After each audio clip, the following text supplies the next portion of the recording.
এর কেরোসিন তেল তো আমি এনেছি। আমরা এই জন্য সবার কাছে ক্ষমা প্রার্থী। আমাদের এলাকার সাম্প্রদায়িকের কোনো সমস্যা নাই। আমরা খুব ভালোভাবে হিন্দু মুসলমান ভাই ভাই একসাথে মিলেমিশে চলতেছি।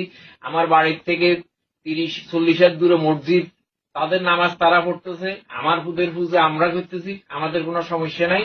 আমরা হিন্দু মুসলমান একত্রে আছি, ইনশাল্লাহ বাকি জীবন একত্রে থাকবো। আমাদের কোনো সমস্যা হবে না। এখানে দীর্ঘদিন যাবৎ হিন্দু মুসলমান কোনো প্রকার সমস্যা নেই।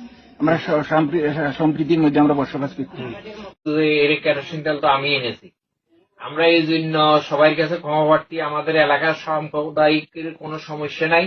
আমরা খুব ভালোভাবে হিন্দু মুসলমান ভাই ভাই একসাথে মিলেমিশে চলতেছি। আমার বাড়ির থেকে 30-40 দূরে মসজিদ, তাদের নামাজ তারা পড়তেছে, আমার পুদের পূজা আমরা করতেছি। আমাদের কোনো সমস্যা নাই। আমরা হিন্দু মুসলমান একত্রে আছি, ইনশাল্লাহ বাকি জীবন একত্রে থাকবো। আমাদের কোনো সমস্যা হবে না। এখানে